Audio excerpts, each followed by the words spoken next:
Hey there, philosopher. Ready to dive in? Always. All right, today we're tackling internalist versus externalist conceptions of epistemic justification. Yeah, a big one. I know, even for you, right?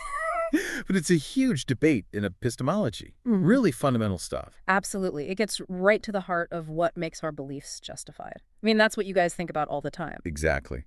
And we've got some great material to work with today. Excerpts from the Stanford Encyclopedia of Philosophy. Ah, a classic. You know it. So our mission today is to unpack these two views, internalism and externalism, see what their strengths and weaknesses are, and explore the arguments philosophers use to defend them. Because even when a belief seems simple on the surface, like the justification behind it can get really complex. Okay, so before we jump in, let's just start with the basics. When we say a belief is justified, what are we even talking about? Well, it starts with the idea that there's usually a basis for our knowledge and justified beliefs. You know, evidence, reasons, experiences, that sort of thing. The things that make us go, yeah, I think this is right. Right. Like if I see dark clouds and feel a few raindrops, that's my basis for believing it's about to rain. Exactly. Okay, so where do internalism and externalism fit into all of this? Well, internalism says that for a belief to be justified, you need to be able to access the basis for that belief internally. You need to be aware of it, or at least have the ability to become aware of it through reflection. So internalism is all about having that connection, that internal connection to the reasons behind your belief. Yeah, that's a good way to put it. But then externalism comes along and says, well, not so fast. Yeah. Sometimes things outside of your immediate awareness can actually justify your beliefs. Like what? How can something I'm not even aware of justify what I believe? Well, think about things like perception or memory. These are generally reliable processes, right? Right. But we don't constantly stop to examine how they work. So for externalists, the reliability of these processes, that can be enough for justification, even if we aren't consciously analyzing them. Interesting. So internalism is about conscious access, while externalism is more about the reliability of the processes that are forming our beliefs, even if those processes are kind of happening in the background. Yeah, exactly. Okay, so we've got the two main contenders here. But I know it's not quite that simple. Of course not. It's philosophy. Right. Within internalism, there are actually a few different approaches, different, let's call them flavors of internalism. Flavors of internalism. Okay, I'm intrigued. What's the first one we're going to taste? Let's start with accessibility internalism. This view really emphasizes the idea that you can become aware of the justification for your belief just by reflecting on it. It's all about the potential for conscious access. So if I can dig down and figure out the reasons why I believe something, that counts as justification. That's the basic idea. But, and there's always a but, there are actually weak and strong versions of accessibility internalism. Okay, philosophers. Always got to add those nuances, don't you? We can't help ourselves. So what's the difference between the weak and strong versions? Let's say you believe that Canada geese migrate south for the winter. And let's say you believe that because someone told you, right? That's your basis for believing it. So weak accessibility internalism would just say that you need to be aware that you were told this. Okay, simple enough. What about the strong version?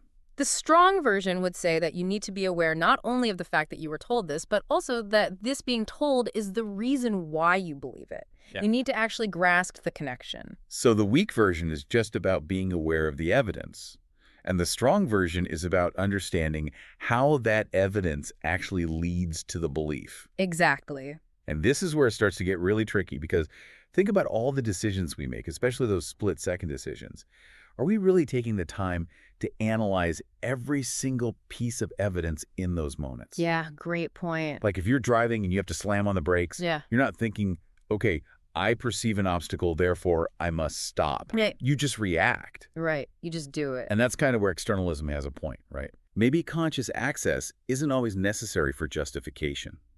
Maybe sometimes those reliable processes just take over, and we're justified even without meticulously analyzing every single reason why. Definitely something to consider. Okay, so this is getting pretty heated. I can definitely see why philosophers are drawn to both sides of this debate.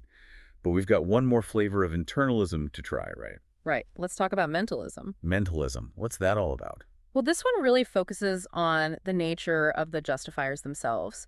So mentalism argues that it's your mental states, like your thoughts, experiences, perceptions. Those are the things that ultimately justify your beliefs. So it's not just about having access to reasons, but those reasons have to actually be grounded in your mind and your mental states. Exactly. It's all about your internal world, your mental world. That's the bedrock of justified belief according to mentalism. To illustrate this, let's look at a little thought experiment. So we've got two guys, Bob and Ray. They both read a weather forecast that says it's going to be a real scorcher today. And they both form the belief that it's going to be hot out. Okay, makes sense. But here's the twist. Only Bob actually goes outside and feels that intense heat for himself. Ah, I see where this is going. So now Bob's belief is more justified than Ray's, right? You got it. They started with the same information, but Bob's direct experience, that feeling of the heat, adds an extra layer of justification that Ray just doesn't have. And this seems to support the idea that those mental states, like sensory experiences, they really do play a crucial role in justification. Yeah, makes sense. Like reading about heat is one thing, but actually feeling it, that's a whole other level of confirmation. For sure. But isn't there a potential problem here? What about things like logic and probability? I mean, they play a role in connecting evidence to belief, right? You've hit on a key point. That's one of the main criticisms of mentalism.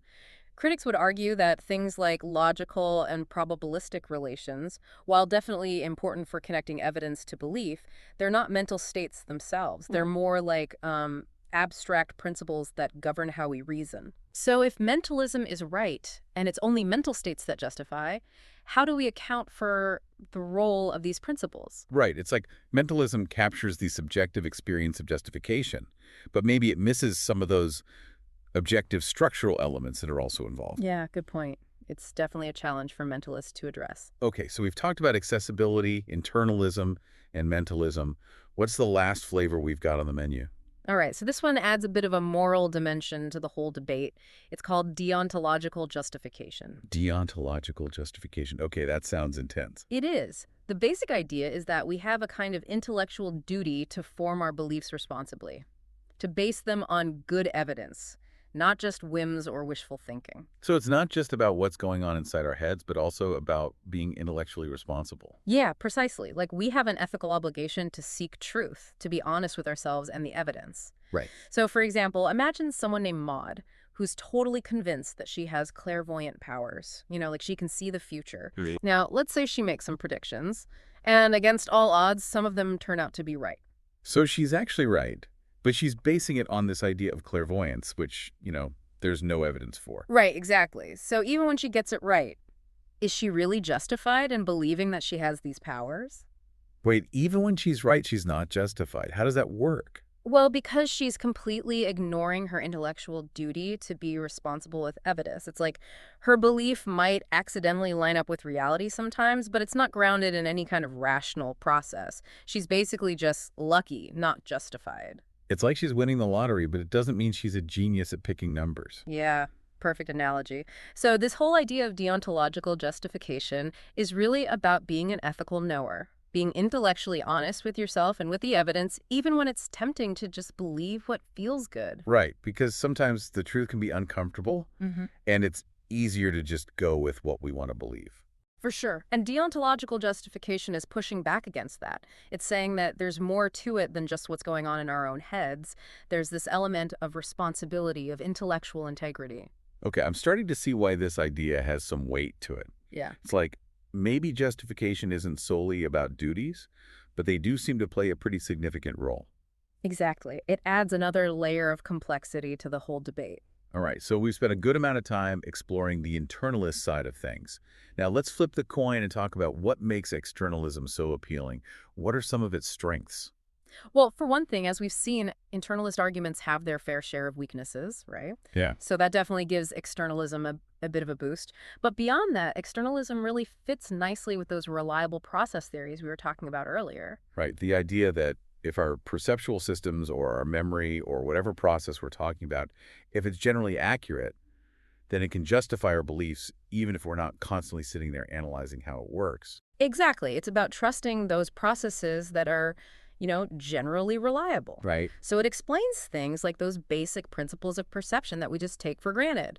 Like, if it seems like you see something, you're probably right. We don't need to do any deep introspection to justify that belief. It's just our reliable perceptual systems are doing the work. Yeah, that's a good point. It's like externalism offers a more grounded, practical view of justification in a way. It's less about constantly scrutinizing our thoughts and more about trusting the processes that are shaping our beliefs in the first place. That's a great way to put it. Externalism acknowledges that we're not always aware of every single reason for our beliefs, and that's okay. As long as those beliefs are formed through reliable processes, they can still be justified. So we've really gone deep into this whole internalism versus externalism thing.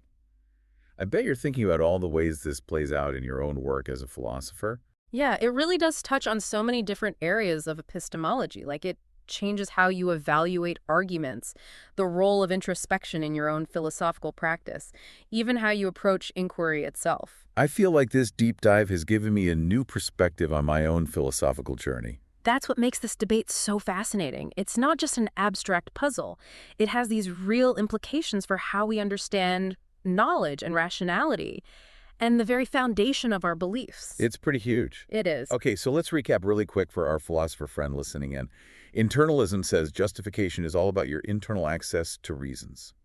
Externalism, it focuses more on those reliable processes that form your beliefs, even if you're not totally aware of them all the time. Right. And as we've seen, both sides have some really strong arguments, which is why philosophers are still debating this. There's no easy answer. So where does that leave you, dear listener? As you go forth on your philosophical adventures, which perspective feels more right to you? Here's a final thought to ponder as you continue to explore this. Imagine you understand the proposition that all cats are mammals. Okay? Yeah? Now you come across a creature and you know for sure it's a cat. Does that understanding, just knowing that all cats are mammals, does that automatically lead you to believe that this particular creature is also a mammal? It seems like a pretty natural inference, like it just kind of follows automatically. Right? But is that a purely internalist justification? Do you even need to be consciously aware of that logical connection between those two propositions? Or is there maybe something else going on that points us more towards an externalist explanation? That's a great question to wrestle with. It really highlights how complex this whole issue is, how internal and external factors work together to shape our beliefs. And you know what? Right. This has been a great start, but the conversation doesn't end here. Keep exploring this, keep questioning, keep those philosophical gears turning. That's what it's all about, right? Absolutely. The journey continues. Until next time.